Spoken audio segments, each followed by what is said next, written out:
hope I didn't keep you waiting. Did you arrange to speak with the consortium? Here they are now. You wish to consult with me? I did. It's about the bearers you recently purchased from the Fist. We had all but finished making arrangements to buy them ourselves, and then you stepped into the fray. You misunderstand. The consortium had an interest in purchasing them from the very first. It was only our regard for you that kept us from bidding. But your hesitancy in accepting our offer to you suggested that the regard was not mutual. And so we resumed our business. I did not hesitate. I am simply not inclined to make such decisions without first giving them due consideration. But what is done is done. Come then. How much do you want for them? Alas, you are too late yet again. We rarely take on such unconventional merchandise without a purchaser in mind. The bearers belong to him now. Who is your buyer? A trader from across the water. A most demanding fellow, if it's any consolation. He insisted the bearers be fed, dressed, even given their own bunks for the voyage over. That's what you get when you deal with continental types. I wouldn't know. Oh yes, the culture on the continent is quite different to ours. They pay good money for bearers not fit for the knacker's yard, and treat them like kings. But as long as they pay... That does sound unusual. No matter then. If they've already left our shores, there's little that can be done. Allow me to withdraw my interest. And with it, my interest in joining your organization. My associates will be sorry to hear that.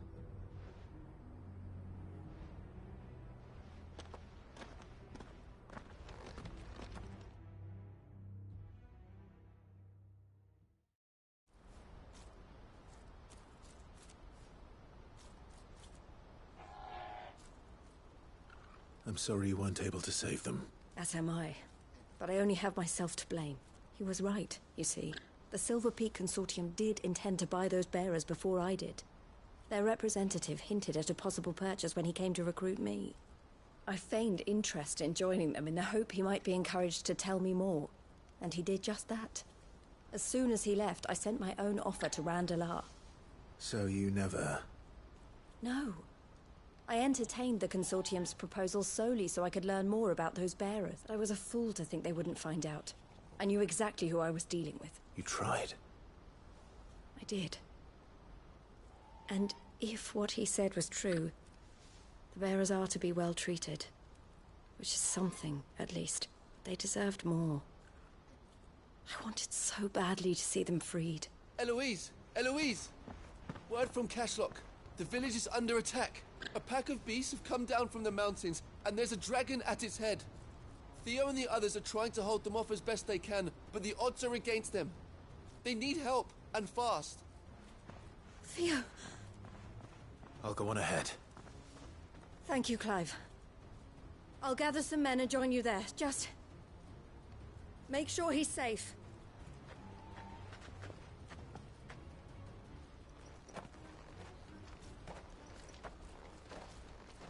Hold on, Theo. I'm coming.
Be safe.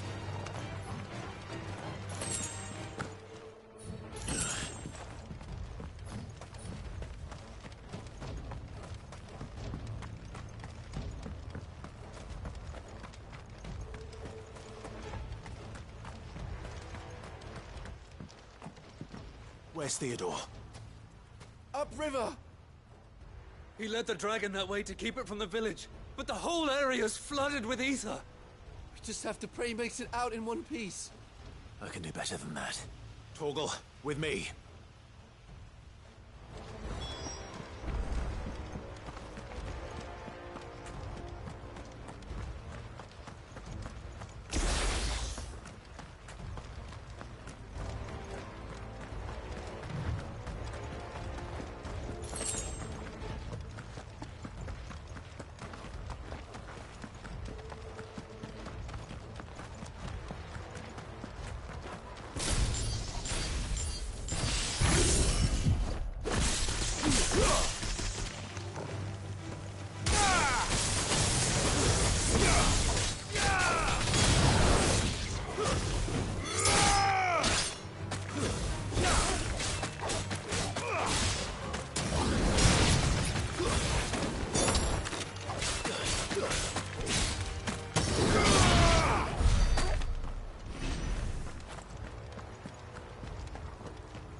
Where are you, Theo?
Damn it. The ether's too thick. These creatures have already turned.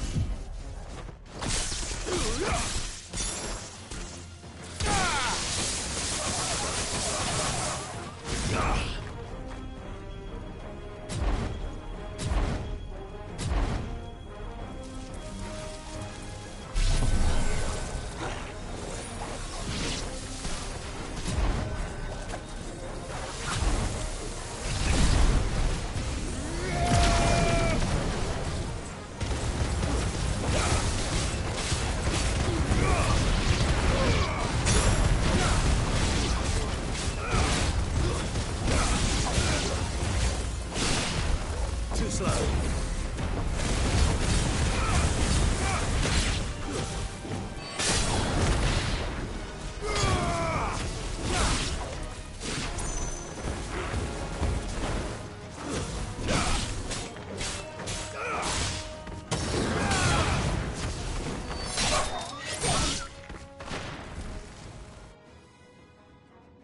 I can't waste any more time. I need to find Theodore before that dragon does.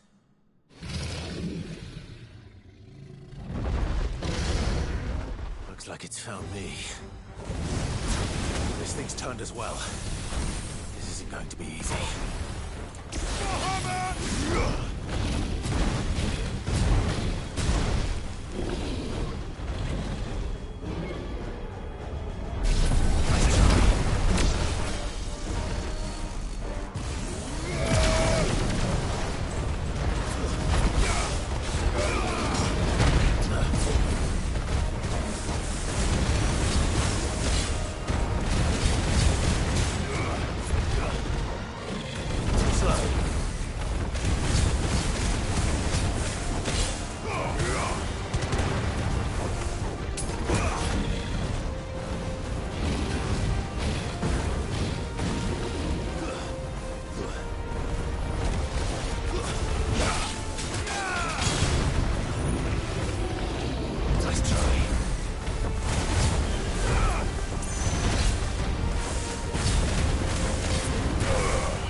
Too slow.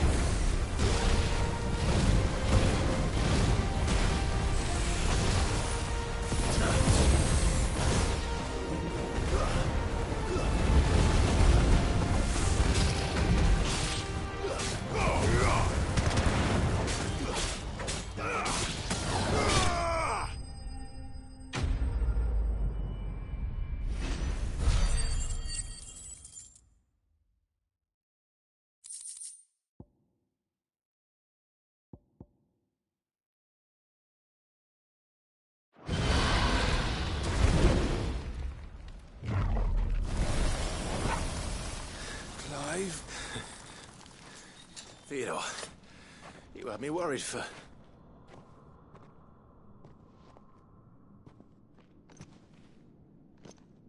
We have to get you out of here.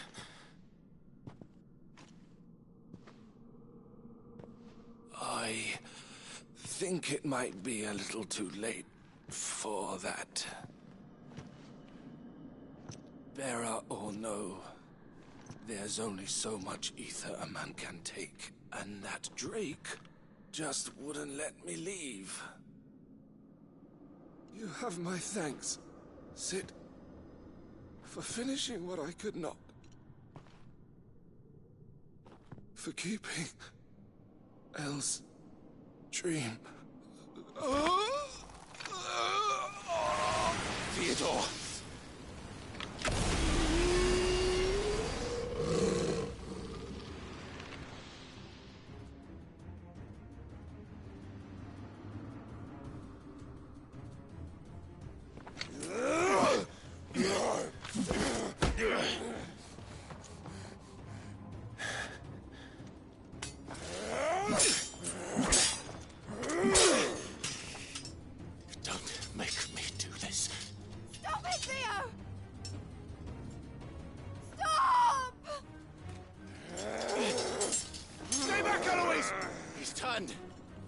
And so will you!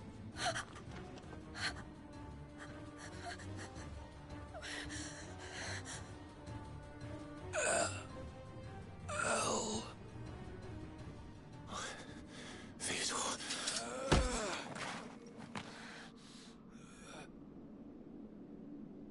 Take care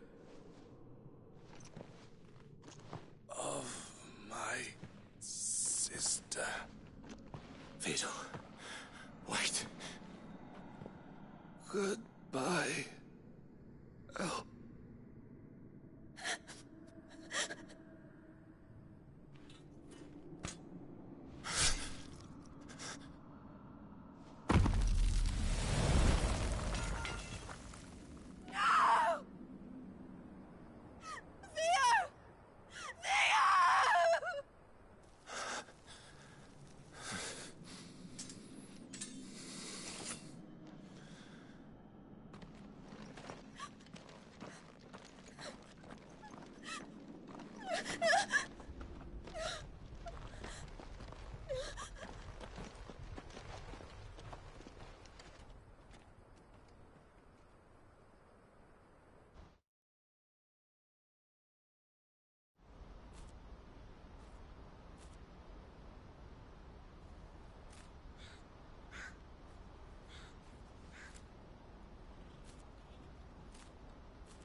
Thank you, Clive.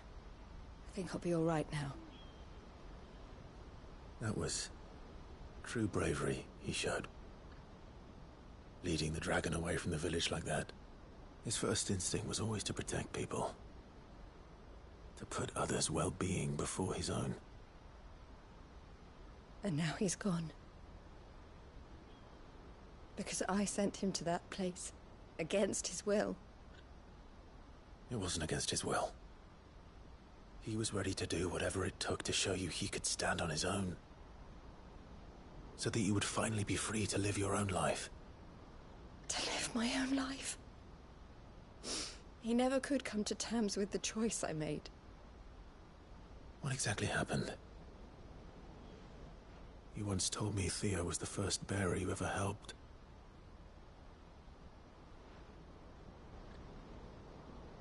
We grew up in Canva. We were born to one of the great trading houses. And I was chosen to inherit the family business. I had my father's head for figures, you see. Theo did not. While I studied the art of commerce, he played at soldiers instead. A late bloomer, in more ways than one. For unlike most bearers, it wasn't until his 15th summer that his powers awakened. My parents tried to drive him out of the house and into the care of the constables. But before they could, I took him into mine. Theo told me something else. He clearly admired your devotion to the cause of freeing others like him from slavery. But he said you deserved a better life than this. He wanted to free you from what he called your bonds, just as you freed him from his. I would be lying if I said I had not wondered from time to time how much easier my life might have been if I had allowed Theo to be taken and devoted myself to the family business instead. But I have never regretted the decision I made. Being with my brother meant more to me than tradition or reputation. I only had to look at him to remind myself of that night, and the choice I made, and the fact that I would make the same choice again in a heartbeat. He was never a burden. How could he even think that? If anything, I was the one who weighed him down. You weren't, Eloise. He said it himself, that he had always been grateful to you for saving him, and that he wanted to repay you by letting you live the life you were denied. Neither you nor Theo weighed each other down. You loved one another. You did whatever was necessary to continue living your lives together, and you always would have. You're right. All I ever wanted, all I ever did, it was so we could be together. Oh, Theo. Why did you have to...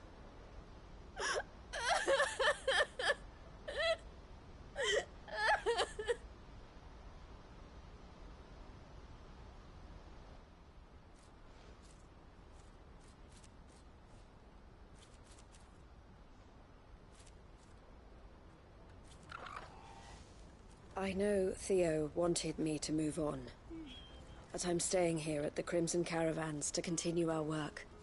We can make a difference here. We can help people. Save them. I need nothing more from life than that. So I'll carry on doing what we do. Ensuring that goods, people, bearers get where they need to be. Bringing smiles to people's faces, just like we always have. And to Theo's, wherever he is. This is the life I have chosen. The life I will always choose. I've made a choice of my own. To continue helping you however I can. Whenever you need it. Thank you, Clive. Let's go on together then. For Theodore.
Lord Rosfield, is there aught the Undying might assist you with this day?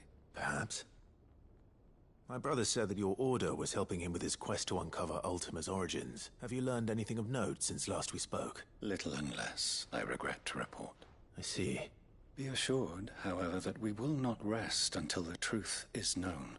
Even now, our archaeologians scour ruins in every corner of the realm for traces of Ultima's touch. Fallen ruins, I take it. Dating back as far as Phoenix Gate. Indeed. Ultima's thralls are oft sighted among the remnants of the fallen civilization, as if protecting the secrets concealed within. Secrets we'd see unearthed. Should our methods be of interest, my lord, mayhap it would please you to observe some of our number at work. Would that be possible? Of course. A survey is being conducted not far from here. Perchance you are familiar with Kretov, a small hamlet built around a fallen airship. I was due to visit my colleagues there to collect their preliminary findings, but if you would consent to do so in my stead, I'm sure that they would be honored to relate any discoveries they have made to you directly. All right. I'll go and meet with them. They will be most gratified, I am sure. Might I suggest you take the road through Titan's Wake? It will lead you straight to the village after but a short walk. Thank you. I wish you a safe journey, my lord. May the Firebird's flames burn ever in your heart.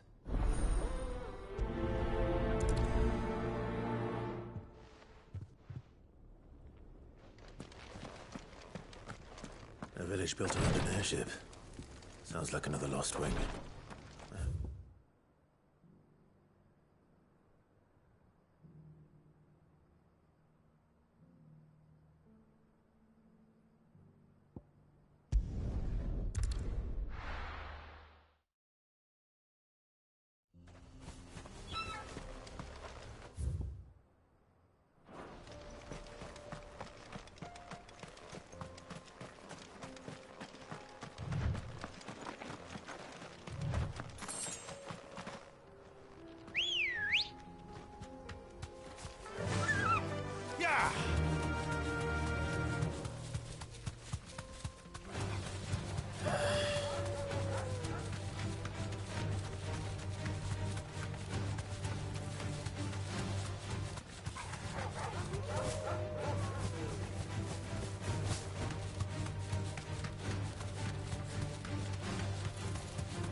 Surrounded. Thanks, Gal.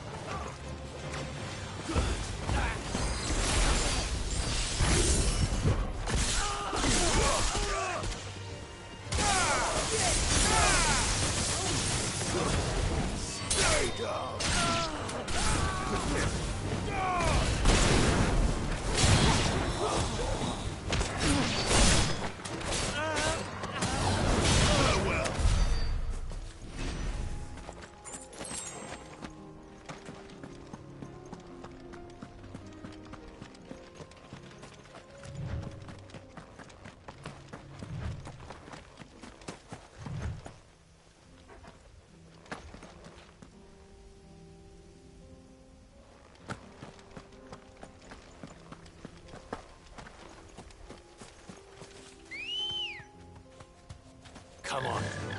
Fly, Ambrosia.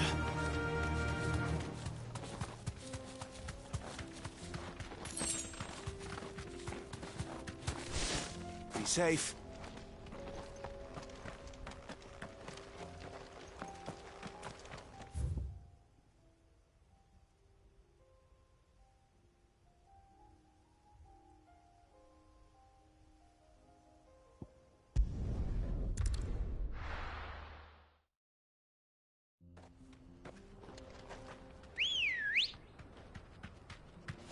Ready, go?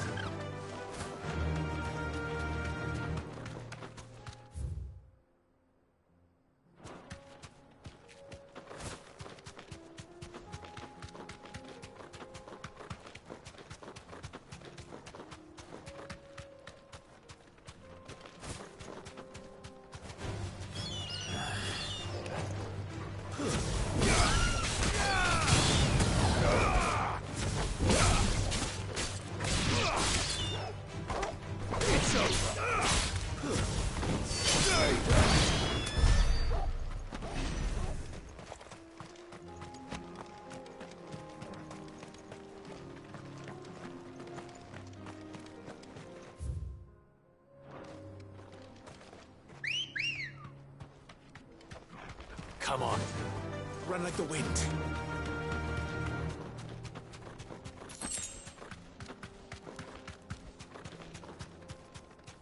You deserve a rest.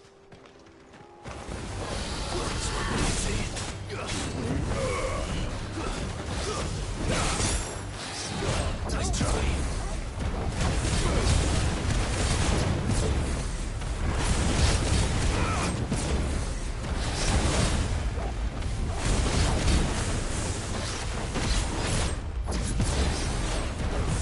Too slow.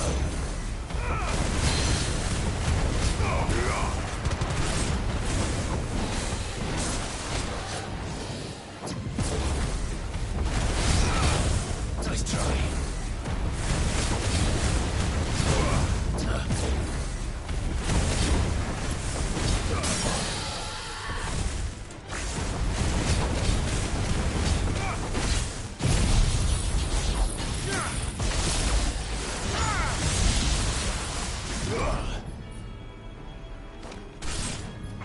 Fire and flame!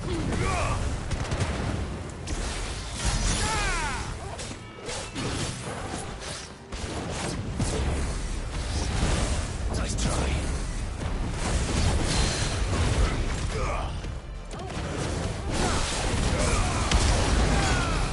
Too slow.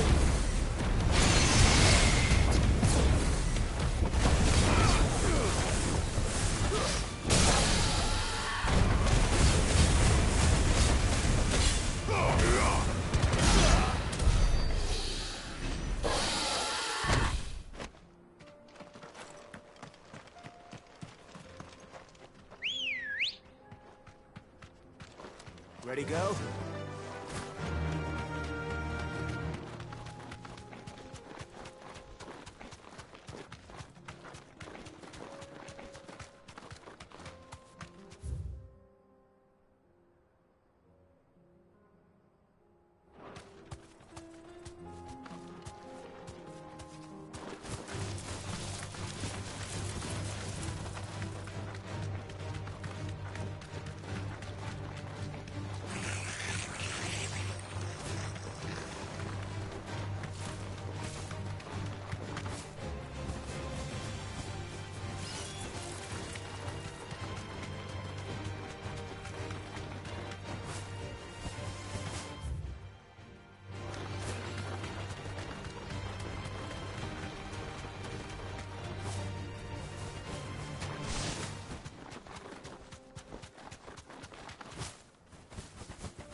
Oh no.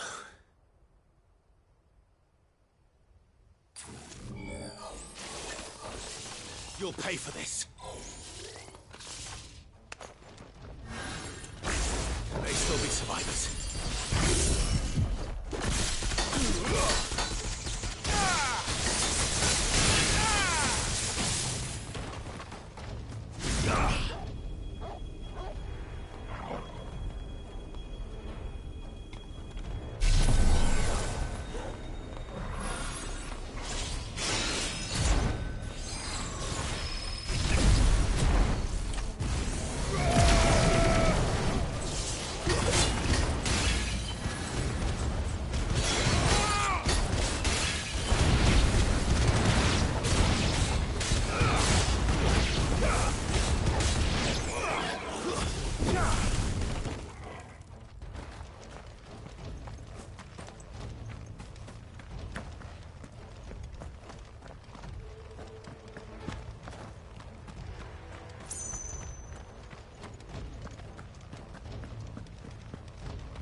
Whatever that thing is, I'd say it's their leader.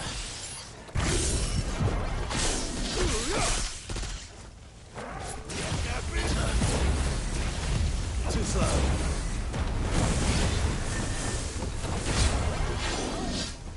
Nice try.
Should have stayed in the past. These must be Cyril's colleagues. You have our thanks, stranger. Who are you? Ah, forgive me, my lord. I did not recognize you. You are Lord Rosfield, are you not? We are archaeologians, tasked with surveying this site. When the echoes appeared, our brothers here occupied their attentions. Thanks to them, and to you, we were, for a mercy, able to see our duty to its conclusion. You call that a mercy? Your brothers might still be alive if you put their safety before your duty. Surely this survey wasn't worth dying for. We are charged with uncovering Ultima's origins. A duty of the highest import, as I'm sure you will agree. And you think your dead brothers would agree with you too? I know they would. They gave their lives for the cause, an honor to which all Undying aspire. Now, to what do we owe the honor of your presence, Lord Marquis? Cyril told me of your work here, and I agreed to collect your findings in his stead. I see. That is most kind. Pray, take them then, with our humble thanks. May the Firebird's flame burn ever in your heart, as it does in ours.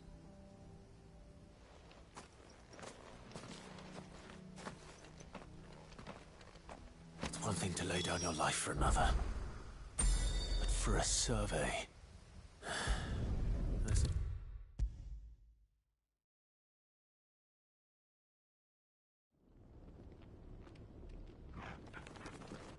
Ah, you are returned, my lord. I collected your colleagues' preliminary findings. Here, take them.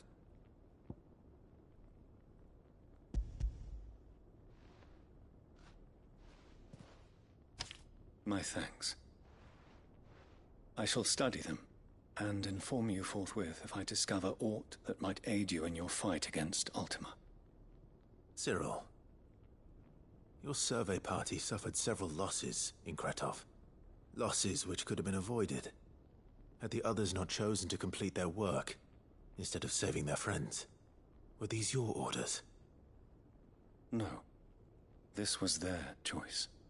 Every Undying devotes his life to the service of the Phoenix. It is our sole duty, and should we die in discharging it, so be it. Even when death is avoidable. My lord, I fear that this is not a point over which it would be fruitful to argue.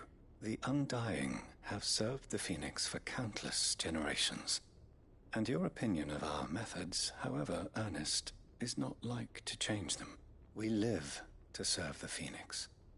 Our very order exists for that purpose, and that purpose alone. Cyril, I know that you and your brethren answer only to Joshua, but allow me to offer you a word of advice. It does not further the cause of the Phoenix to have his loyal followers surrender their lives without good reason. Provide your survey parties with an escort, that they might live to do their duty for years to come. Think not only of how you can serve the Phoenix, but how Joshua would want you to serve him. Please. For all our sakes. I thank you for your advice, my lord. If you will permit me to respond. Our faith in his grace, Joshua Rossfield, is absolute, and we of the Undying will do what we believe is right to fulfill our duty unto him as first shield to the Phoenix. I am sure you understand what it means to do one's duty. I do. Then we are of the same mind. And it is my hope that we may continue to do our duty together.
Come back.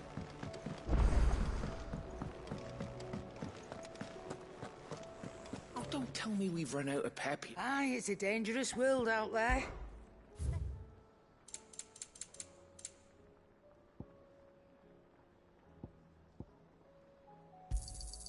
You'll not find a better price than that.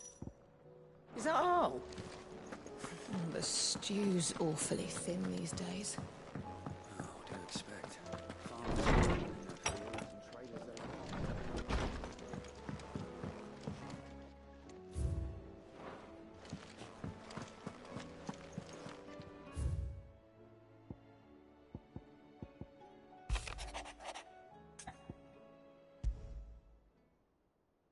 There's no way of knowing if Doris will confide in me, but I can speak to her at least.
help, you said?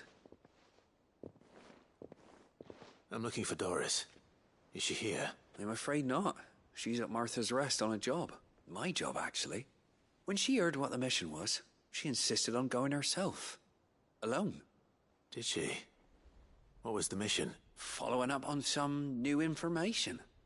Once they'd settled in, the bearers you helped liberate in the Dragon's Eyrie were keen to talk about their imprisonment. And about their captor. The slaver Cole's team were tracking when they were attacked by the Beastmen. I'll go and find her. She's at Martha's Rest, you say? If she's not moved on already, yes. I hope everything's all right. Why would Doris insist on going alone? Maybe Cole was right to be worried.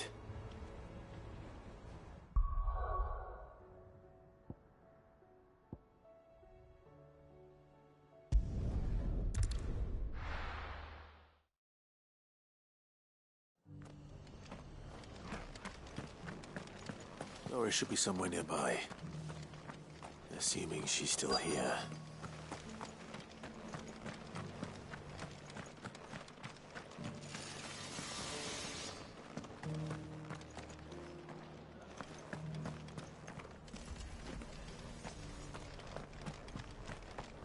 Just because the heavens have gone to wreck and ruin, it don't mean we... What are you after?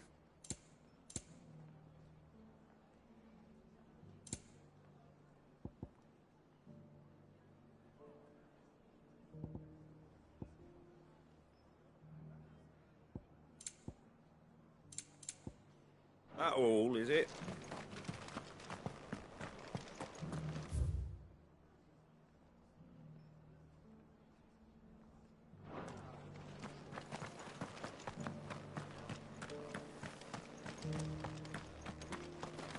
It doesn't still hurt, does it? Oh, 1,000 Akashic jaws couldn't hurt me. I'm a son of Rosaria, after all. A born survivor.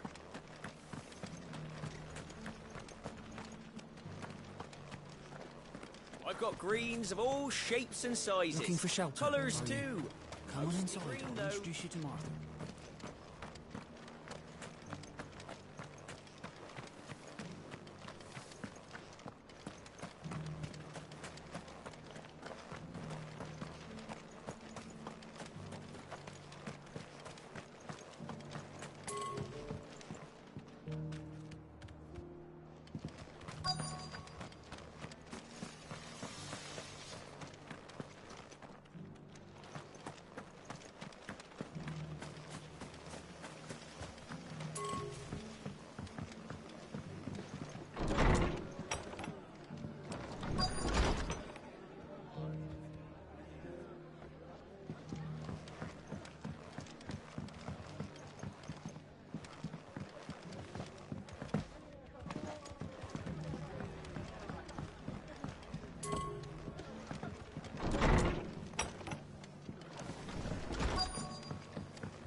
The world seems to be changing so fast lately I can hardly keep up. But what I do know is that there's more bad news than good. You can tell that just by looking at people's faces.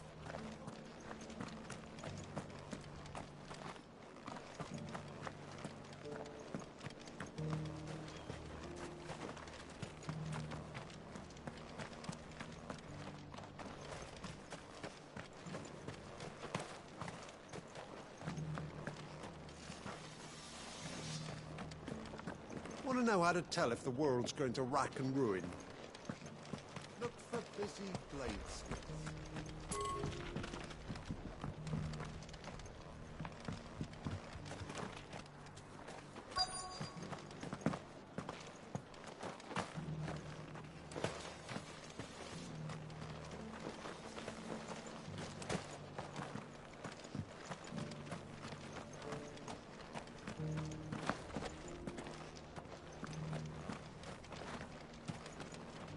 What are you after?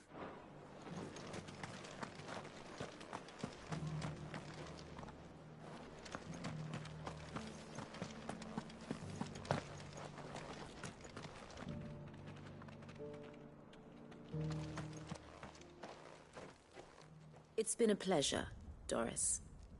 Just like old times. I'll give your offer some thought, my lady. How goes the investigation? Sid, what brings you to Martha's Rest? You. I heard you were out here on your own, tracking our slaver. I trust you're being careful. Of course. And it had to be me. The bearers from the Dragon's Eyrie confirmed a long-held suspicion of mine that the slaver we've been tracking is an old acquaintance. She's no fool. If we'd come in force, she would have spotted us straight away, and then vanished without a trace. That was her just now, wasn't it? So, was it a fruitful reunion? I'd say so. She tried to recruit me. Seems her time in Rosaria is coming to an end. She's abducted bearers from across the region and is looking to smuggle them back into Sambrek. After her brush with those beastmen on the road to Northreach, she hired herself an Imperial escort, which she wants me to join. She's dangerous, Sid, but I think I can stop her. Then I'm going with you. I'll take care of the escort. You can see the bearers to safety. Where are they? The Baum Archers, soon to break camp. You go on ahead. I'll follow once I've sent word back to the hideaway.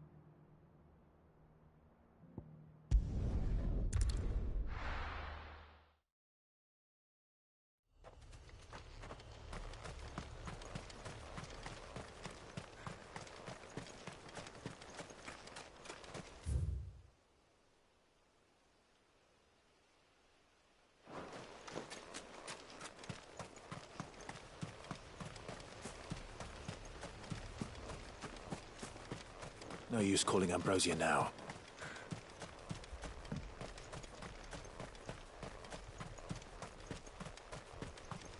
This is no time to ride.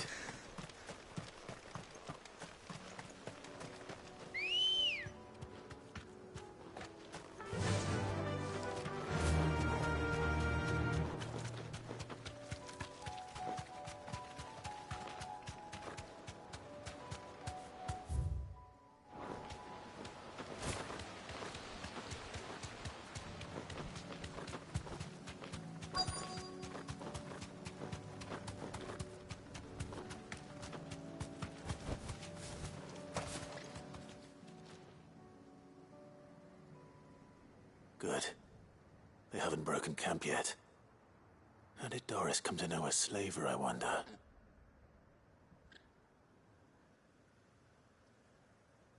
We've waited long enough. She's not coming. Ready the bearers. We're leaving. Back to civilization, is it, Mom? With all haste. Lest any of you lackwits start talking like these feckless bumpkins. I presume your men are ready. We've suffered too many delays as it is. Any more and I'll be docking your pay. Yes, Mom. Oh, but before you go, it appears we have company. Kill him. You're welcome to try.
So much for your escort. You'll forgive me for not avenging my men. I'm not the swordswoman I used to be. I surrender. Do with me as you wish, Sid the Outlaw. Sid! Ah, Doris. I take it you're not here to rescue me from our brooding renegade? You know, I always wondered where you'd vanished to. But casting your lot with this criminal of all people... Better fighting for a cause than killing for coin. I'm sorry, Sid. I should have told you sooner. This woman, my former master, once trained bearer children to be weapons in service of the highest bidder. She raised me like a daughter, and I did terrible things to earn her favor. It wasn't all terrible, surely. We had our fun, too. You were always so eager to learn, and had such clever hands. All my other children took either to the blade or to the books. Always either or, but you proved yourself a master of both. That's why I kept you for my own. How about it, my little dagger? Care to swear that blade to me again? I never swore my blade to you, nor will I ever. I fight for a higher cause, to liberate the bearers of this world. Farewell, Master. Thank you for making me the weapon I am. You always were a righteous child. Perhaps that's the reason I loved you so.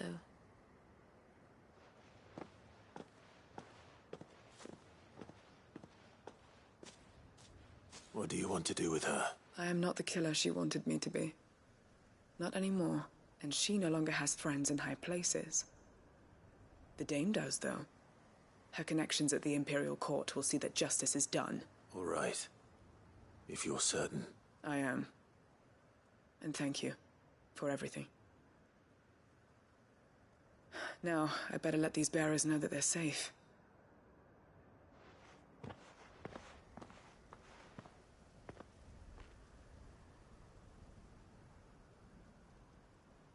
And I should head back to the hideaway and put Cole's mind at ease.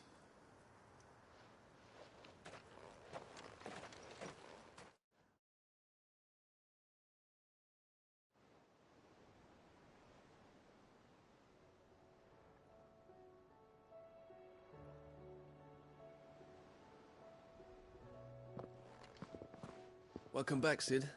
Doris's message just arrived. I hear you saved more bearers from being smuggled across the border. With any luck, they'll be joining us in the hideaway shortly. Oh, and your letter. You don't need to worry about Doris anymore. I'd been hoping as much. She mentioned one or two things in her report.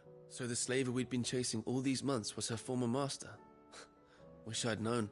She's been arrested, by the way, over in Sanbreak. Went quietly, or so we're told, and she won't be getting off lightly. The Empire may have no love for bearers, but it's none too fond of black market traders either. Can't have been easy for Doris. I'm sure it wasn't. But don't worry. She'll be all right. I hope so. Suppose you should know, eh? You had quite the past yourself before you came here, or so I understand. Anyway, thanks again, Sid. The Cursebreakers would be lost without Doris.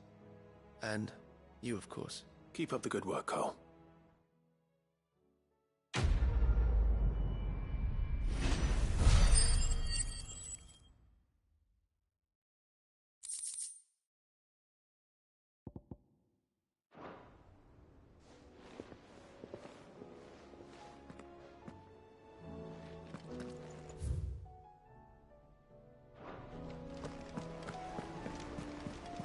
Covered in nicks and lumps, the lot of them. It's a wonder they can still walk.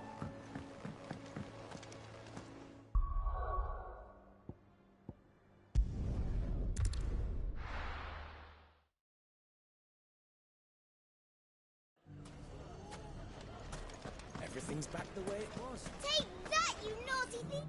Clive! To what do I owe the pleasure? I just wanted to see how the town's been faring since you brought everyone together. Since we brought everyone together, all is absolutely wonderful. Conrad and Natalie's hands remain safely away from each other's and firmly at the helm. Our stores are full, and the bandits still too disorganized to raid them. Just as the good Lady Jane and Lord Underhill intended. Are you a lord? Lubor's going to be one too.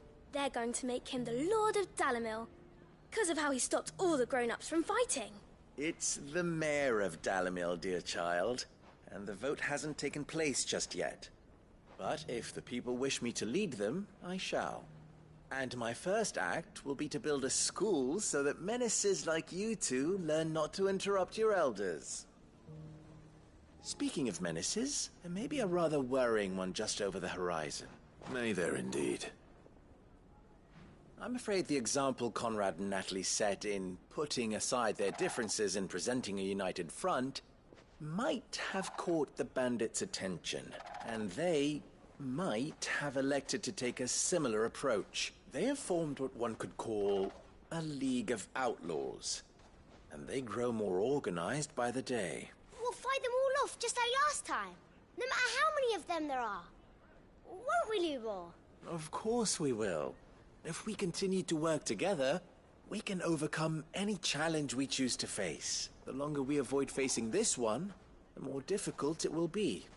Until the only way to overcome it might be to run for the hills. Our best hope is to nip these efforts at organization in the bud by finding those ne'er-do-wells who have yet to join the cause and ensuring that they never do. Perhaps a certain Lord Underhill might be willing to lend us his aid once more? How could I refuse?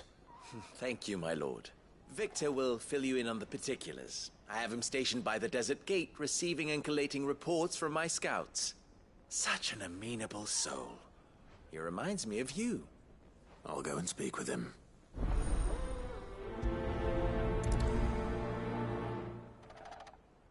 What's the difference between a lord and a mayor? A League of Outlaws. Sounds like we have some competition.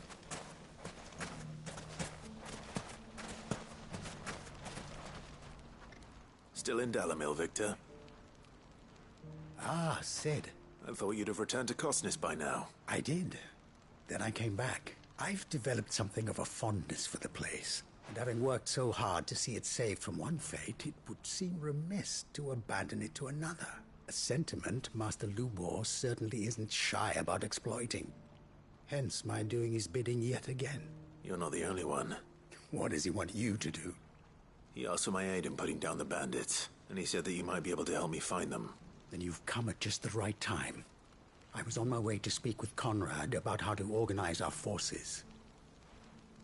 There are more camps in the vicinity than we can safely strike at once, but we must strike together, and we must strike soon, at as many camps as we can.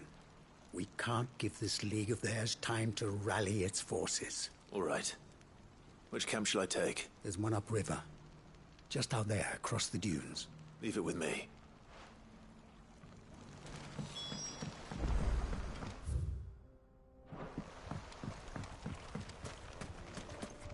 Those ne'er-do-wells want to band together. Good girl. Fly, Ambrosia. Time to fight.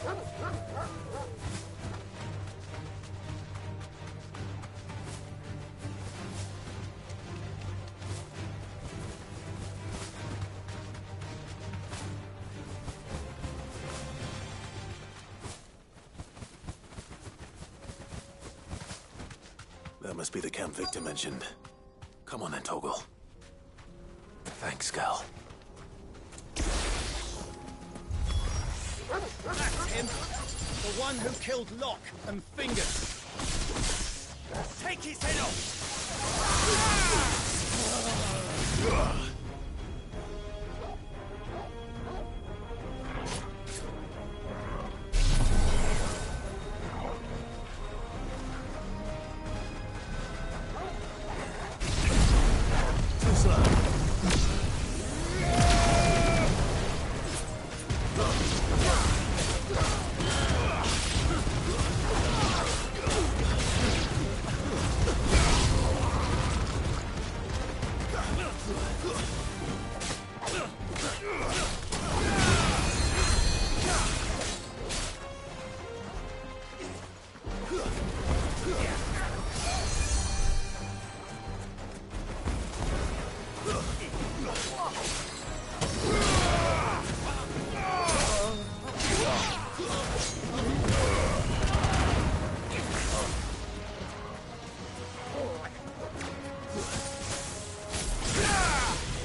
It's over.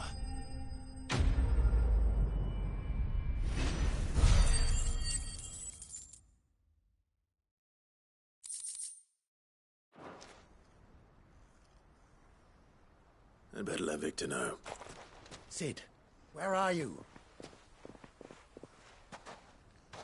Ah, I see the bandits didn't pose you any trouble. No, but that's not why you're here, is it? No. Something's happened.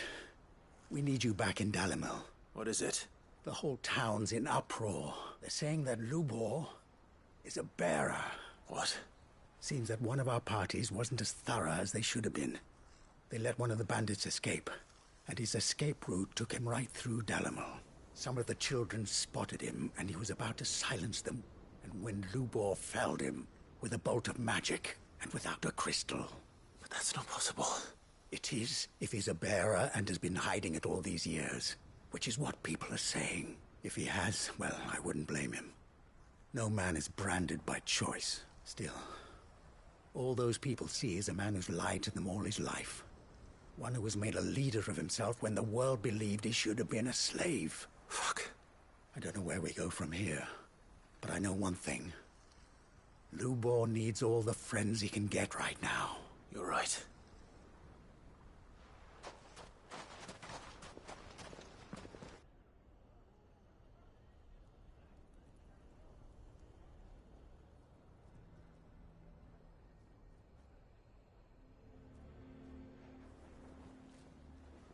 And now everyone knows. I made it a habit to keep a crystal close at hand for just such an occasion. And when that occasion arose, I forgot to reach for it. Well, it was bound to come out sooner or later. We're sorry, Lubor. We tried to keep running, but we just couldn't anymore. There's nothing to be sorry for. I rather enjoyed playing the hero for once. All that matters to me is that you two are safe. Look at him talking to his betters like it's nothing. All lies, I'll wager. Just like the ones he fed us all these years. Once people make up their minds, it's hard to change them. We need to do something. And quickly. Convince the people not to let their prejudices blind them.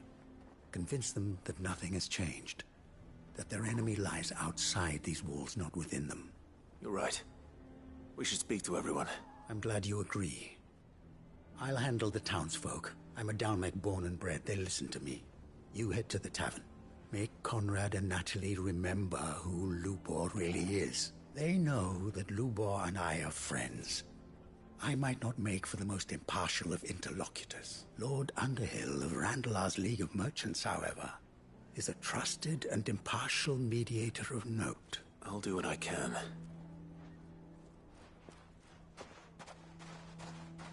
Lubor, stay here with the children. I can't promise anything, but we'll try. And that is all I can ask of you.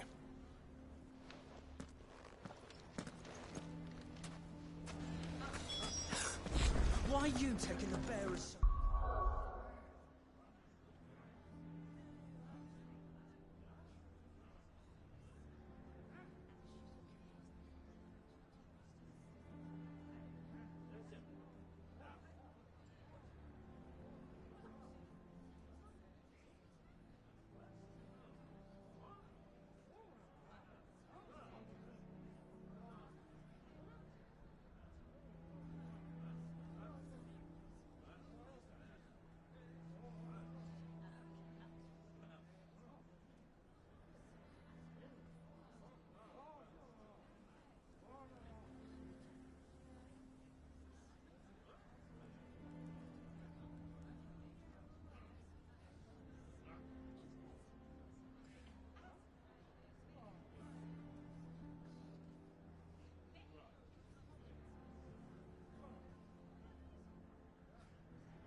Why do they always have to make such a fuss outside? Knew all along that he was playing us for fools. Forgive me for disturbing you, but could I have a moment of your time? I've seen your face before. As have I. Lord Underhill, wasn't it? Of the League of Merchants. That's right.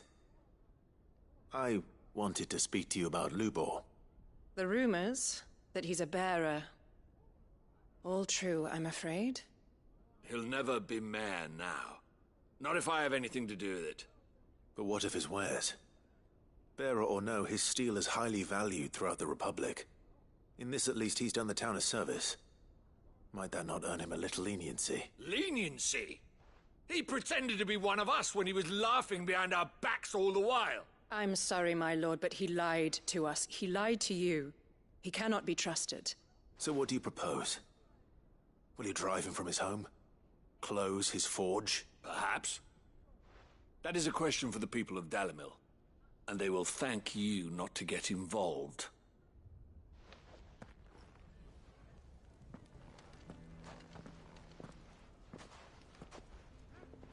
The townsfolk have made their minds up. There was nothing I could do. Nor I. Conrad and Natalie refused to consider anything but their own wounded pride. You never know. Once their anger is cooled, they might see things differently. For now, we should report back to Lubor. All right.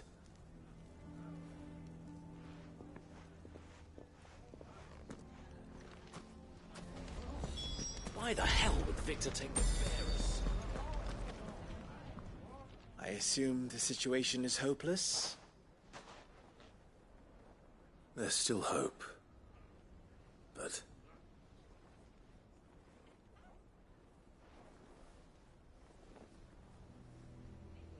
But perhaps not in this lifetime, I think it's fair to say. You mustn't think like that, Lubor. Give them time. They'll come around. We'll talk some sense into them in the end, you'll see. No, you won't. And your efforts would be better spent elsewhere. But Lubor... Rosina would often tell me that steel does not lie. That a blade is a reflection of the smith who forged it. To yourself be true, that was her point. Rather an ironic one when you consider that her life was taken with a blade of her own making. But I do not doubt that she was always true to herself and what she believed in, right to the end. And so must I be. I must do what I know to be right, no matter what others might think of me. And now, I know what that is. I must embrace my new role of villain so that the people of Dalimil have something to unite against. For only united can they hope to stand against the threat that awaits them. I'll need to make a suitably dramatic exit, of course. Don't go, Lubor. You're the only one who was ever kind to us. We'll be all alone. Again. Trust me, little ones. It is for the best that I go. Not only for the town, but for you, too. How could it possibly be for the best? These children need you. The least you can do is give the townspeople a chance to change their minds. They would not take it, Victor. It's over. Over, you say? And so just like that, you're going to throw this town and these children to the wolves? I thought you were better than this. But it seems you had me fooled as well. Victor. Forget it. Do what you will. You sure you're making the right choice, Lubor? Of those available to me, I believe it's the best one. Yes. Ah, but where are my manners? Here. A reward for clearing out that bandit camp. Right then. I have packing to do. If there's anything I can do. Anything. I'll bear it in mind. Thank you.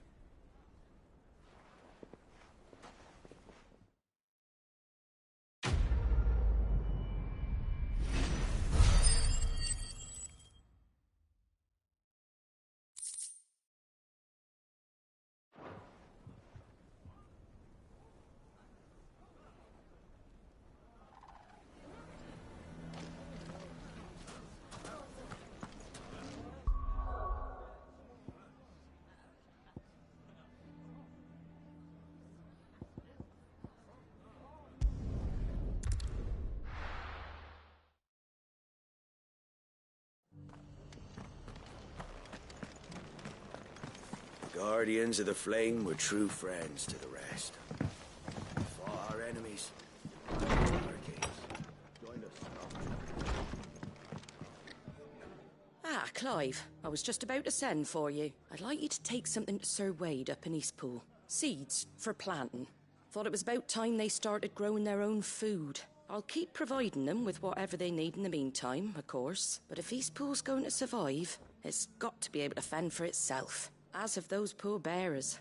They've lived their whole lives in servitude, but now they're their own masters. Small wonder they ain't got the foggiest how to provide for themselves.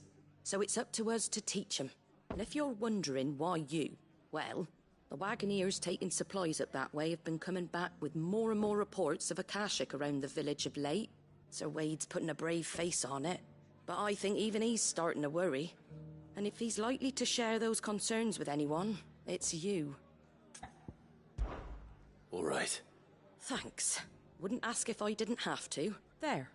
That should be enough to keep him in Gazal Greens for a few years at least.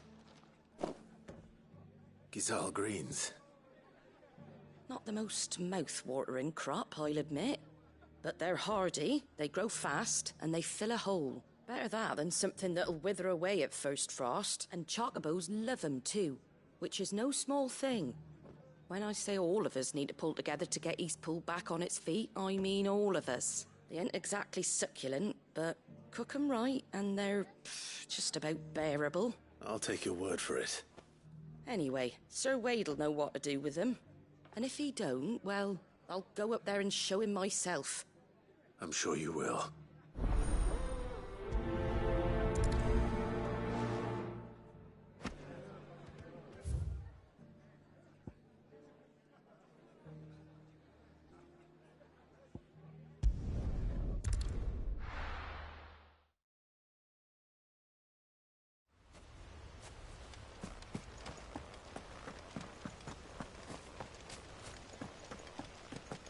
I heard the Guardian saying we're supposed to...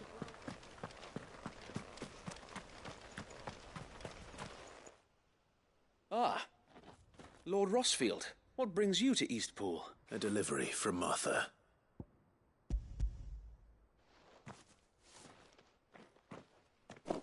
These are Gazal green seeds. Martha's keen to cut the apron strings then, is she? I jest, of course. You see, I had thought we might be able to revive the old wheat fields, but they'd long since gone to seed, only without the seeds. Martha was hoping he might be able to show the bearers how to plant and tend these, so that they'll be able to fend for themselves. That's not a bad idea. These bearers had only recently escaped their bonds before we brought them here. They know little of freedom, of providing for themselves and their loved ones. Unless we teach them how to live like free men, I fear that all we have achieved in bringing them here is to exchange one master for another. Not that myself and the Guardians have been the best example to them so far, subsisting almost entirely on Martha's charity as we do. It's about time we all started to provide for ourselves, bearers and Guardians alike. Unfortunately, we've been a little too busy of late to focus on much besides bolstering our defenses. There have been alarming reports of... The Horde is closing in. They're coming, so wait, all of them. Time it all. I thought we'd have more time. Gather the men in the square. Send to the rest for reinforcements. Yes, Sir Wade. The Horde. Akashic, a veritable legion of them. They've been seen prowling around the northern reaches for a while now. We don't have the numbers to hold back a swarm that size. I had hoped to build a perimeter wall so that myself and the Guardians might be able to defend the village, but... Now you're out of time. Precisely.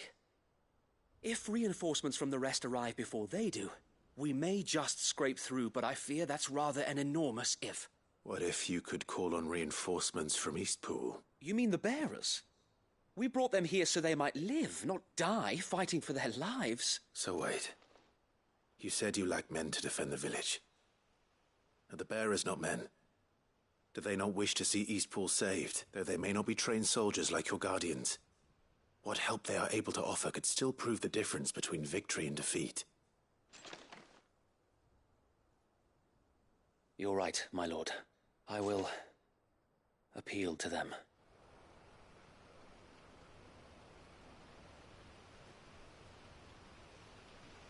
My friends, I humbly beg your aid. We Guardians are few and our enemies many. But I swear we can defeat them with you at our side. You would send us to the slaughter. To serve as bait for those fiends so that you and your men might be spared. And to think we trusted you. Say what you will. A home is not worth dying for. But it is worth fighting for. Sir Wade fights to give you lot a chance. Just like I do. Just like Sid does. We all wanted to give you a home where you could be free. And you got one, didn't you? This place, Eastpool. This is your village. Your home. And if you don't fight to protect what's yours, you'll lose it. You know I'm right. This world wants to take everything from you. Everything. Your homes, your freedom, your very lives. So then, are you going to stand by and let that happen to you? Are you going to accept fate like good little Bran did and die, having never stood up for yourselves? Or will you fight like free men and women?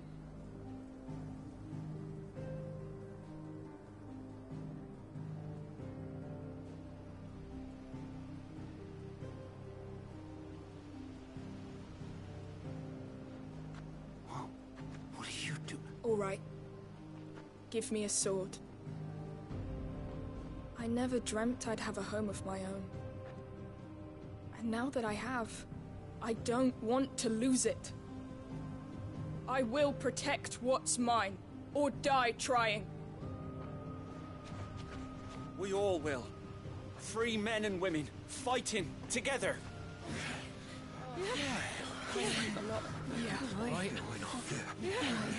For Eastpool!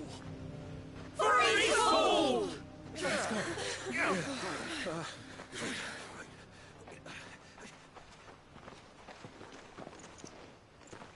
Thank you, Martha. Don't mention it. Just promise me one thing. That you'll show them how freeborn fight. Gladly.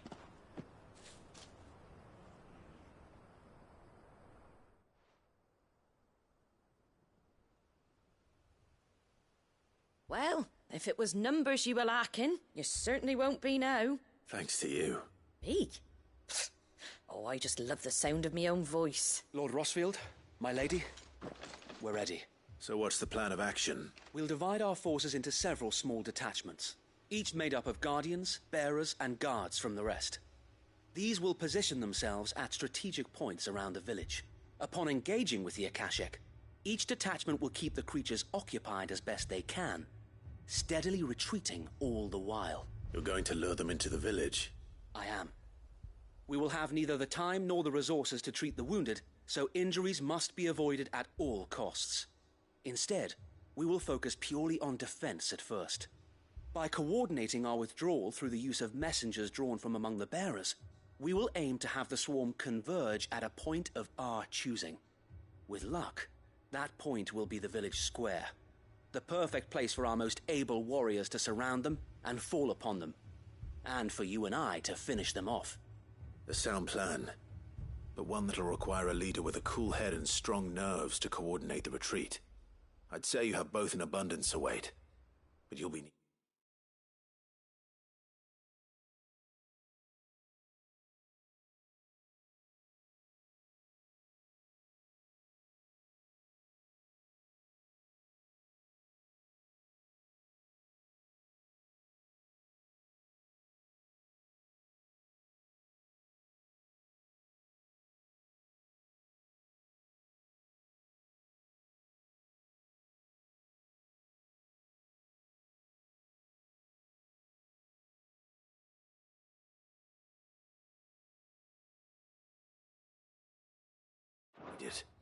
Please, leave the last of the fighting to me. Ha! And let you have all the glory. Sir Wade! They're here! Then you know what you must do.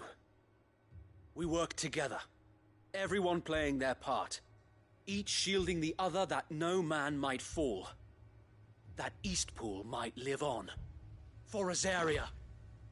For Rosaria! We've no time to argue, my lord. I'll do as you ask. And I will do as you ask. Suppose we'd better do our bit too, then, eh? Right you are, Martha.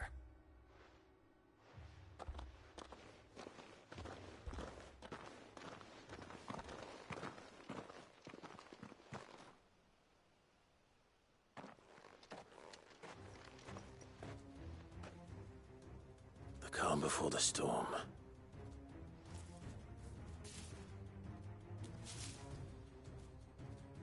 And here it comes.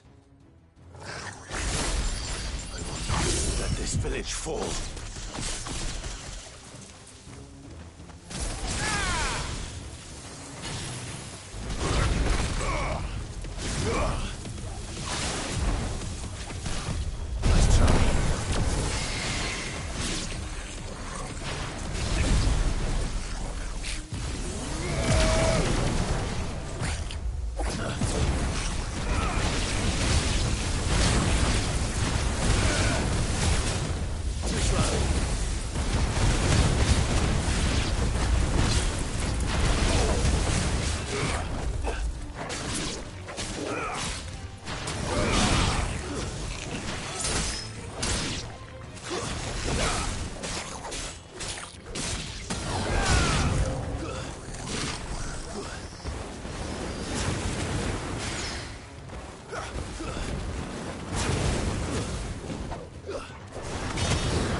Looks like that's the last of them.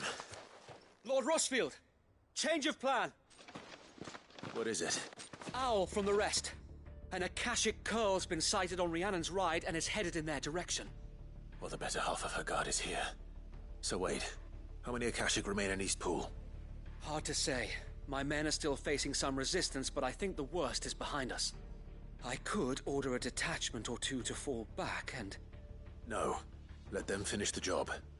You stay here too, Sir Wade. Your men need you. I'll go after the Curl. Join me only when Eastpool is won.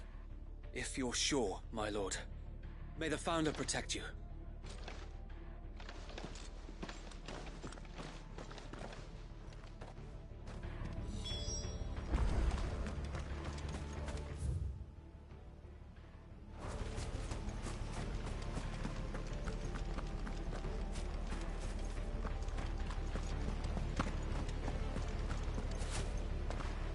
next one's mine.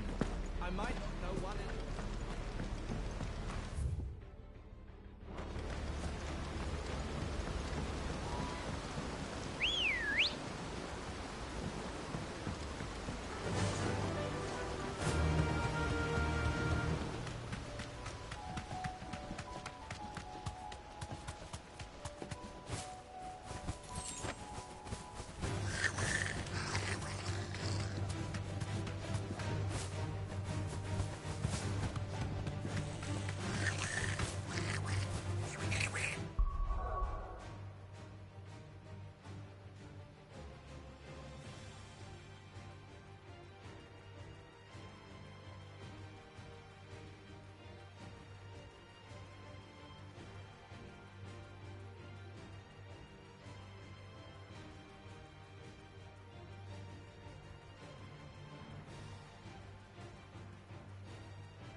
There it is.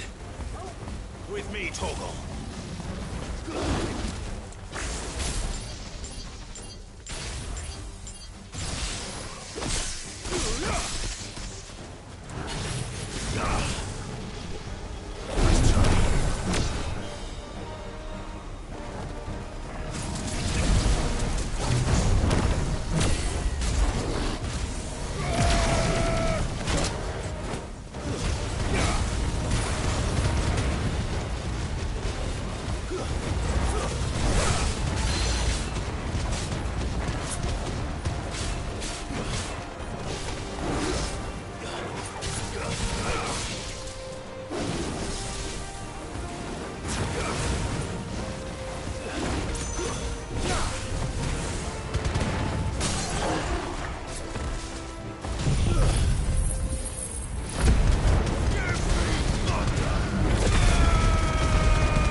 All right.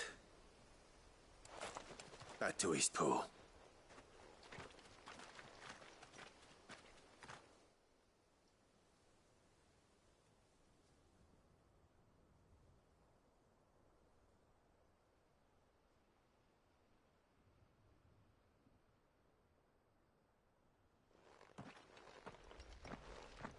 Lord Rossfield, the Curl, is it? It's dead. Thank the Founder for that. And for you, my lord. We were able to eradicate the rest of the Horde. I have guardians posted around the village to keep watch for further attacks, but all seems quiet for now. I hesitate to say it, but I think it might be over. I think it might.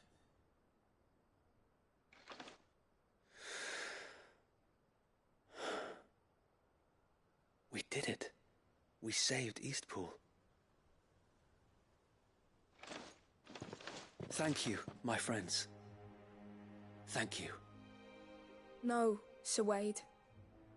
It's us who should be thanking you. You brought us together. Showed us what it means to fight for what you hold dear. We never had nothing to call our own before. We didn't know what it meant to protect it, but now we do. We really do. Forgive us, Sir Wade. You and your people saved us, and still we doubted you. But there's no doubt in my mind anymore. We're free men now, so we have to start acting like it. We have to fight to protect what's ours, to protect Eastpool. And we shall. We all shall. Together. This is our home.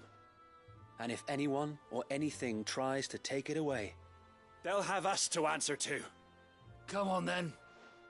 Let's get to work. This village isn't gonna rebuild itself.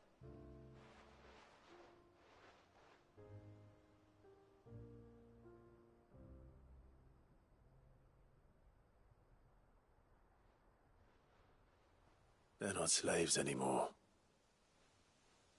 no. They're Rosarians. Your father took pity on the bearer's plight, and I believe if he was still with us today, this is what he would have wanted. I believe you might be right. I shall remain here, my lord, and do what I can to help rebuild the village.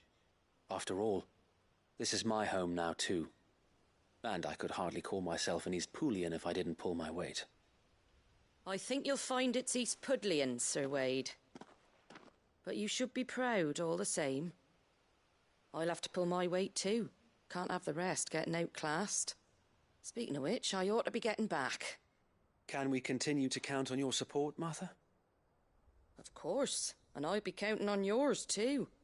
Us Rosarians have got to stick together, haven't we? Indeed we have.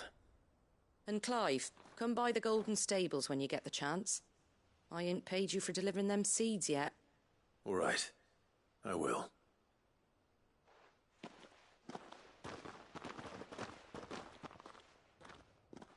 Lord Rossfield, do you remember our very first mission together? Clearing the goblins from the Stillwind marshes? How could I forget?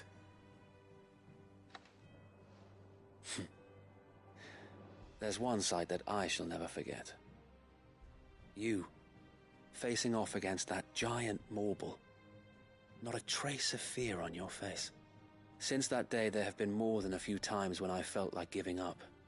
When the odds seemed so stacked in the enemy's favor, I thought I may as well just lay down my sword and surrender.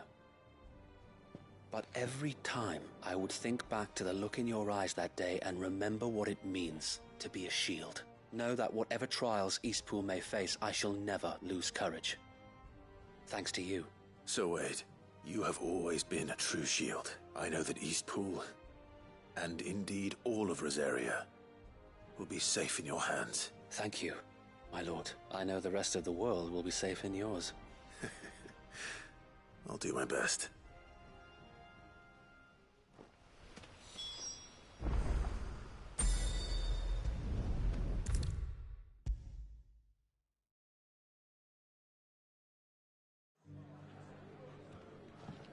The hero returns. It's lucky you came by when you did, eh? Not only did my seeds get delivered, but you went and saved Eastpool and all. I just did what I could.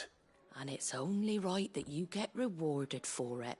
Take it before I change my mind. Thank you, Martha. So, Eastpool's finally back on its feet again, and a home to free bearers. Who'd have thought we'd see the day, eh? Well, it was your idea. I know that, but I never stopped to think what it would mean. Bearers in charge of themselves, thinking for themselves, working for themselves. Like your hideaway, but not even hidden away. Though I suppose the rest ain't much different nowadays. You know,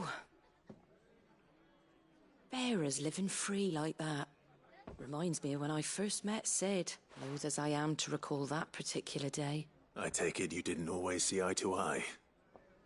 What happened? Well, if you really want to know, I started doing what I do long before I met Sid. In fact, that's how I met him. Or at least how he came to meet me. He showed up at the stables one day, asking questions about who'd been buying up bearers. Founder knows what he thought I was doing with them. Running a hunt, poking around in their innards. Something awful anyway. Me, I thought he was a new constable. Thought the game was up. But somehow we both managed to work out what each other was about. And before I knew it, the cheeky arse was rattling on at me about how I was doing it all wrong. After all my hard work, told me I was giving them relief but not freedom. That my bearers were still dying as slaves. Got right under my skin it did.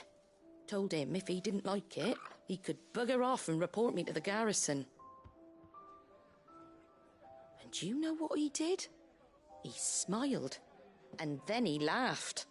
And then I did the same. We made a pact that day, that whenever one of us was in need, the other would always be there for him. And you were? Well, we both wanted the same thing. To make life better for bearers, just like your dad. Do you know I was born right around the time Elwyn became Archduke? Growing up, I saw how he tried to change things. He certainly didn't lack for ambition, that one. Indeed, but the loftier one's ambitions, the harder they are to achieve. Which is why those of us who follow in their footsteps need to finish what people like Sid and my father started. Suppose you're right, aye. And if we don't manage it, there's always them who come after us. Good thing we've got a few half-decent sorts waiting in the wings, eh? It's almost enough to give you a little bit of hope. Just a little. Anyway, enough nattering. Better get back to work. Let's see about making everyone some dinner, shall we? The least the folks who saved Eastpool deserve is a hot meal. And you and me ain't gonna save the world on an empty stomach neither. That sounds like a wonderful idea.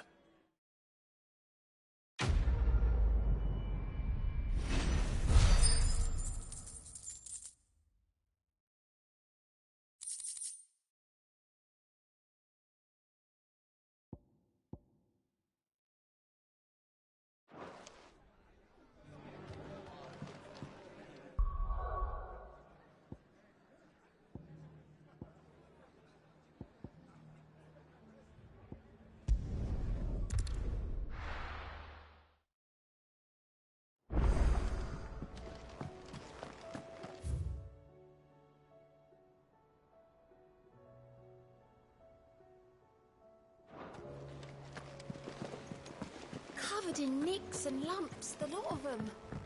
It's a wonder they can still walk.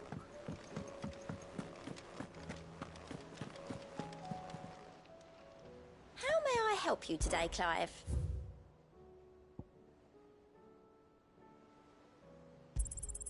Here you are.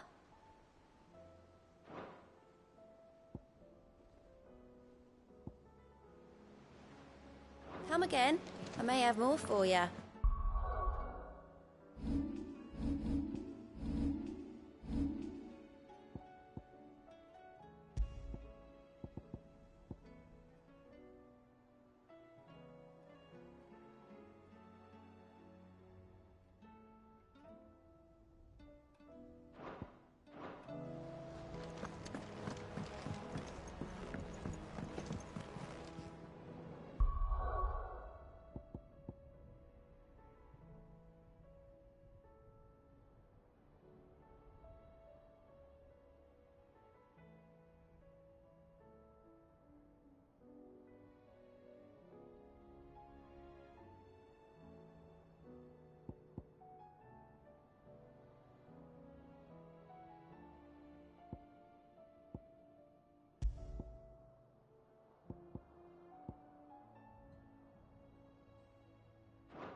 How are you feeling, Joshua? Better than I was. But not nearly as well as you should be. Your cuts and burns may have healed, but your body still bears the burden of every spell cast. And what would you have had me do? It was no ordinary foe we faced. It was the Warden of Darkness. Yet still, it was not enough. The king could have ended me at any moment, but instead chose to toy with me like a curl does a mouse. Yeah. You underestimate yourself. Oh, it was crystal clear. Only one man established his dominance that day, and that man was Barnabas. I'm sorry, brother. That was ill-spoken. It's just, I have never felt so powerless. And when so many are looking to us for strength, perhaps the prince feels the same.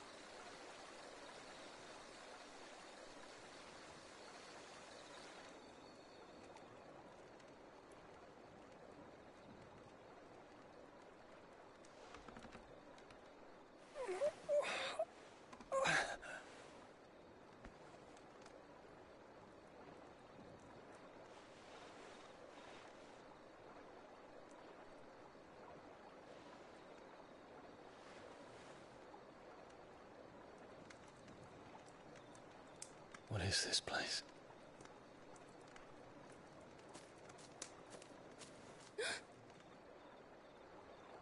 Don't move.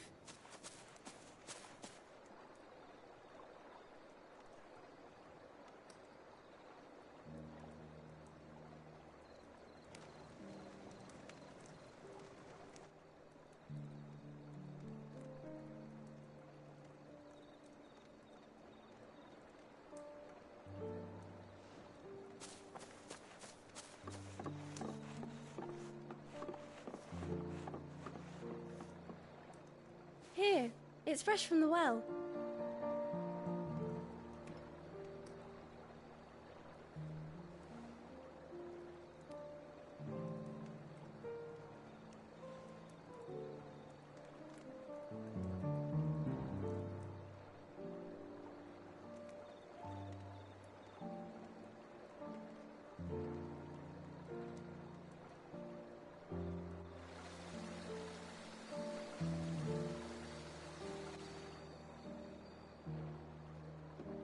Grandmother told me spirits sometimes get lost, and that the lanterns guide them to their proper place. I set one on the river for her when she passed away.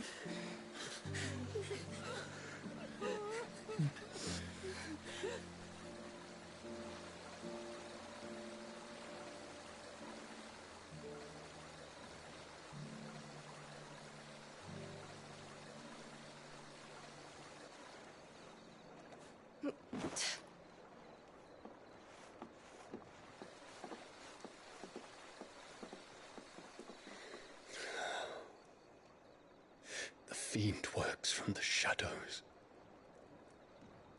Was it you who guided my hand, then ultimately?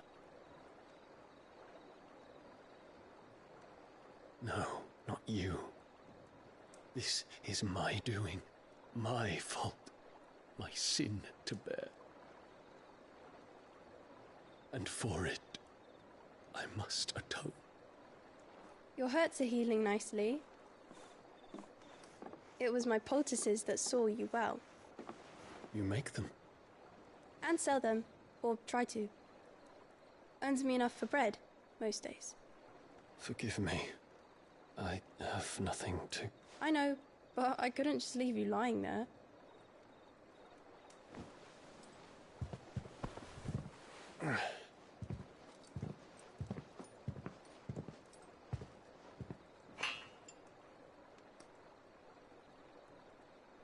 You're going then? Of course. I'm healed. Thanks to you and your poultices. Will you promise to come back and visit?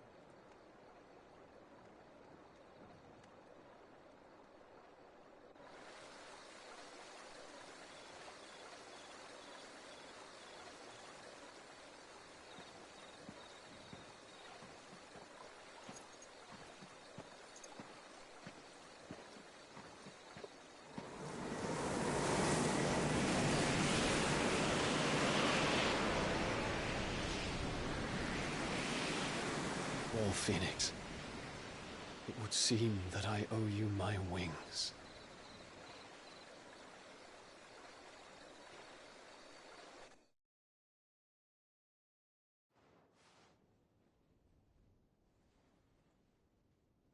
Perhaps he can find an answer. You will be returning to Waloed soon, I gather. I see no reason to wait. Then neither do I. I can think of a few, but I doubt they'll stop you. You will take your medicine. Of course, Lady Daya. Set on leaving already, are you? How long will it take us to get back to Ash? Dunno, about the same amount of time it took us to get here. Maybe less, if your uncle can find someone trustworthy to patch up the Enterprise. All depends on where we're putting into port, mind. Yes. It's not as if we can put ashore wherever we choose. We have to assume that the whole of Ash is hostile, and that we'll be attacked on sight. Then we must find a place they won't think to look. And I have an idea who might know of one. The Professor! I'll go and tell you come in. While you're plotting our course, I'll be in the shelves with your lawsmen I wish to pick his brains about Ultima. Then I'll talk to Karen about supplies for the journey. They may not be easy to come by in Ash.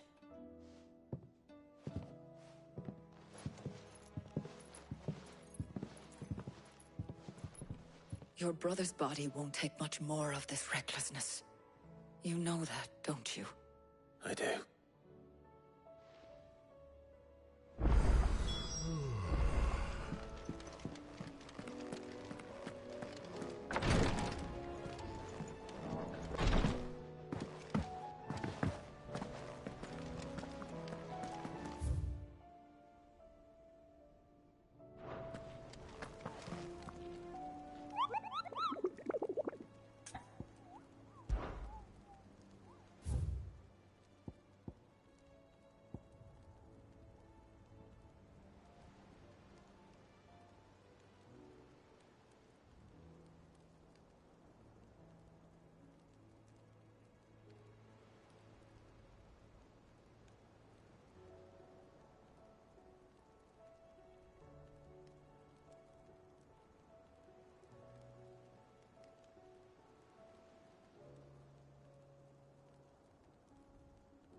Let's go.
right.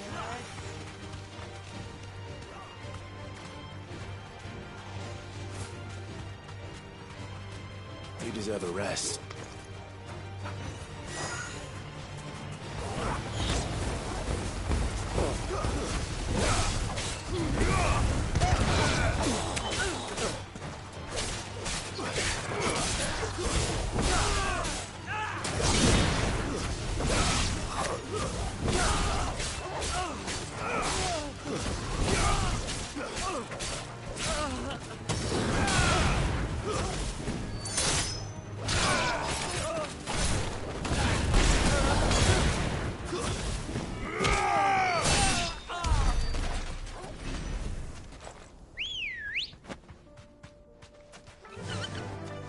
Faster!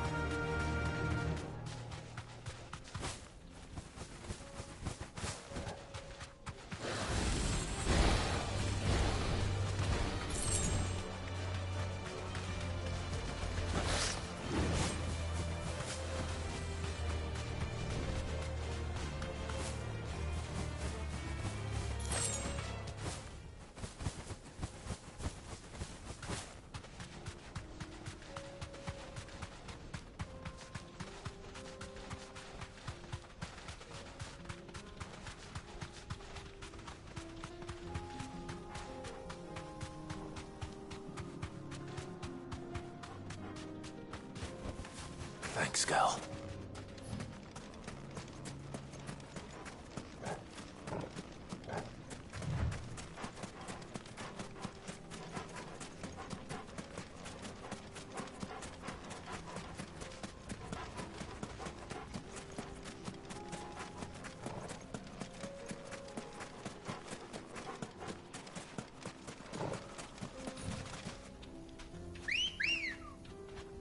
Come on. Fly, Ambrosia.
Be safe.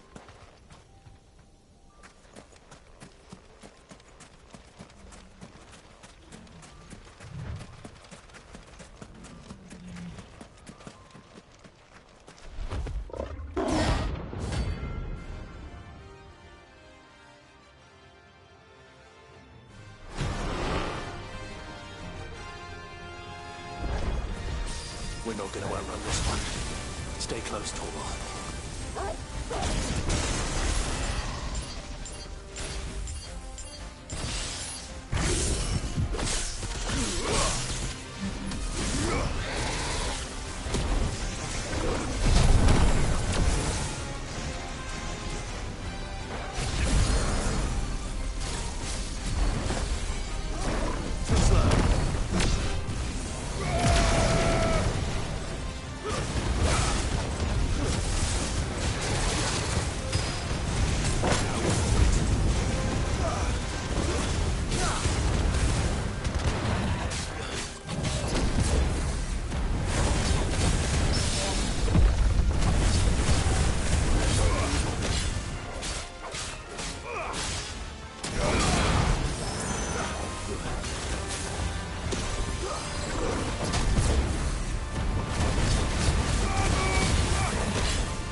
size.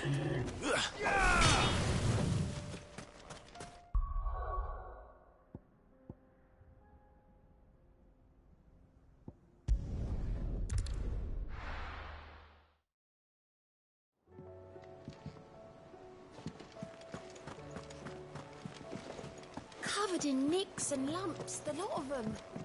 It's a wonder they can still walk.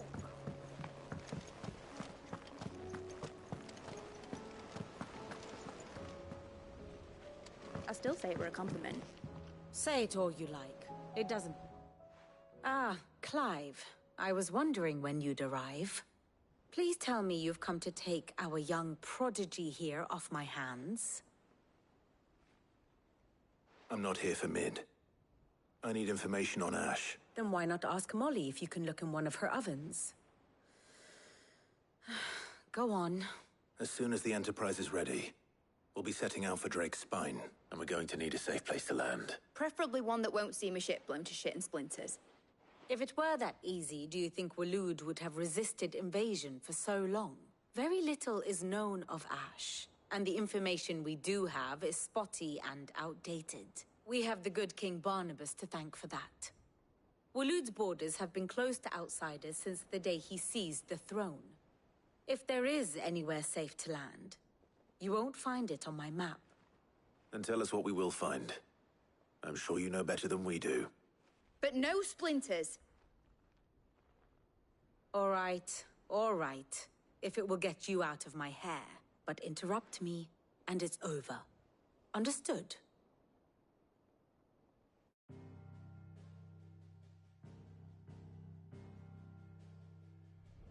Barnabas Tharm. The one they call the Last King.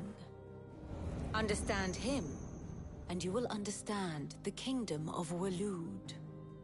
Barnabas was only a boy when he arrived from beyond the southern seas, and barely a man before he united the ragged tribes of Ash. And having unleashed them upon the formidable Veldamark, he set his throne upon the ancient kingdom's ruins. The victory sent shockwaves around Valisthea, tales of Odin's might spreading through every court, parlor, and drinking hole in the realm. Note that this was in the year 843, and that the king still sits upon his throne some 40 years later, quite untouched by time. Waloed's recent inaction left many wondering if Odin had lost his appetite for war. And yet here we are. The Einherjar was committed to the fray, a bold declaration of intent. Orcs swarm around Drake's Fang, and throngs of Akashic haunt Canva's streets. Though how precisely the havoc they wreak serves Waloed remains unclear. Regardless, if the order to attack truly came from King Barnabas, then one thing is certain. Waloed has achieved the impossible, and made bedfellows of beastmen and the ether-addled alike. All of which is a roundabout way of saying that you will be in unknown territory when you set foot on Ash. Much of the continent has already been lost to the Blight, and what few ports remain will be fiercely guarded. And that is to say naught of its natural defenses. Offshore currents will cast an ill-equipped ship out to sea one moment, and dash it against the rocks the next. But then the Enterprise is anything but ill-equipped, and Mid has made land there before. Now, if only there were someone with an intimate knowledge of the Shadow Coast, and where a daring gentleman might put ashore.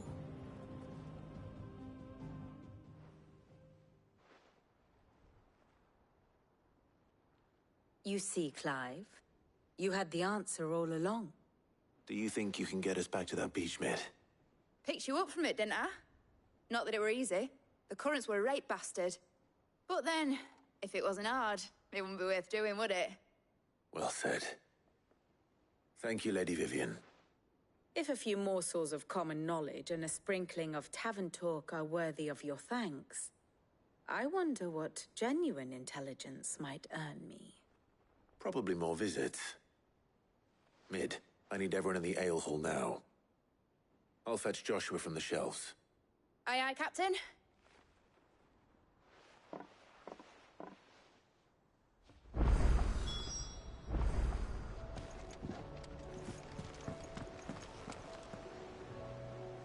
How do you split the sea?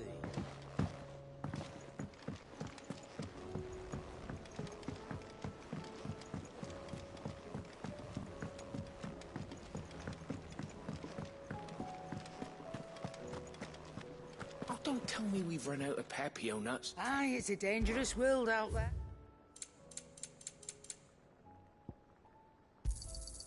You're rubbing me blind, you know. It'd better all be here. You'll not find a better price than that.